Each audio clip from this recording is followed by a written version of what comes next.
Santapan Harian Jumat 24 Juli 2020.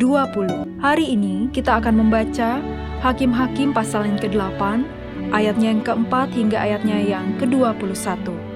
Namun kita akan membacanya pada ayat yang ke-4 hingga 9. Sebelumnya, mari kita berdoa. Terangilah hidup kami dengan sabda-Mu ya Allah. Di dalam Putra-Mu, Yesus Kristus, kami berdoa. Amin. Hakim-Hakim 8 ayat 4-9. Ketika Gideon sampai ke sungai Yordan, menyeberanglah ia dan ke-300 orang yang bersama-sama dengan dia. Meskipun masih lelah, namun mengejar juga. Dan berkatalah ia kepada orang-orang Sukot, "Tolong berikan beberapa roti untuk rakyat yang mengikuti aku ini, sebab mereka telah lelah. Dan aku sedang mengejar Zebah dan Salmuna, raja-raja Midian." Tetapi jawab para pemuka di Sukot itu, "Sudahkah Zebah dan Salmuna itu ada dalam tanganmu, sehingga kami harus memberikan roti kepada tentaramu?" Lalu kata Gideon, "Kalau begitu, apabila Tuhan menyerahkan Zebah dan Salmuna ke dalam tanganku, aku akan menggaruk tubuhmu dengan duri padang gurun dan onak." Maka berjalanlah ia dari sana ke Penuel, dan berkata demikian juga kepada orang-orang Penuel. Tetapi orang-orang ini pun menjawabnya seperti orang-orang Sukot.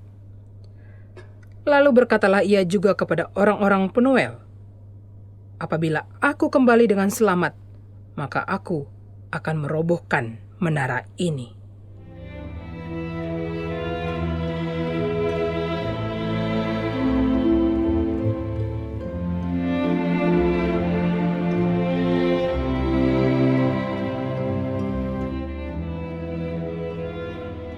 Sahabat Santapan Harian, orang yang cari aman lazim kita jumpai di tengah masyarakat, bahkan dalam kehidupan bergereja sekalipun.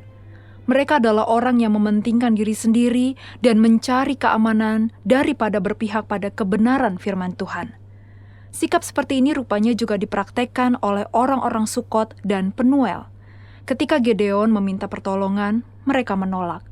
Alasannya Gideon harus membuktikan dahulu kemenangannya. Mungkin mereka berpikir bahwa Gideon tidak mungkin menang melawan Midian.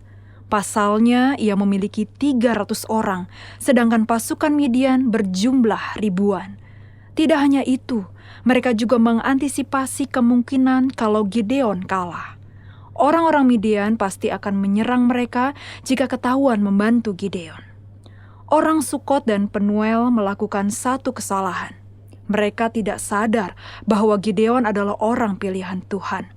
Artinya, Tuhan bersama Gideon dan pasukannya, sehingga kemenangan pasti ada di pihak Gideon. Mereka terlalu mengkhawatirkan cara untuk menyelamatkan diri dan mengamankan posisi.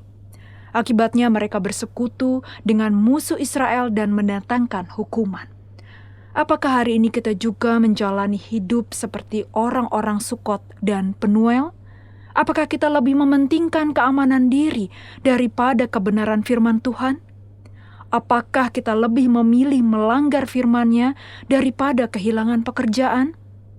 Apakah kita takut membela rekan kita yang hidup dalam kebenaran karena takut dikucilkan? Dan apakah kita lebih memilih ikut suara mayoritas daripada menyatakan kebenaran? Hidup dalam keamanan dan kenyamanan tentu tidak ada salahnya, selama tidak mengorbankan kebenaran suara Tuhan. Pada saatnya jika Tuhan menyingkapkan kebenaran, kita akan berdiri tegak, meraih kemenangan, dan bersuka cita. Kiranya Tuhan menolong kita untuk selalu memilih kebenaran dan bukan sekedar cari aman. Sebagai orang pilihan Tuhan, sudah selayaknya kita berani hidup benar dan menyatakan kebenaran. Mari kita berdoa. Teguh dan kuatkanlah kami untuk senantiasa hidup benar dan menyatakan kebenaran-Mu. Di dalam-Mu Kristus kami berdoa. Amin.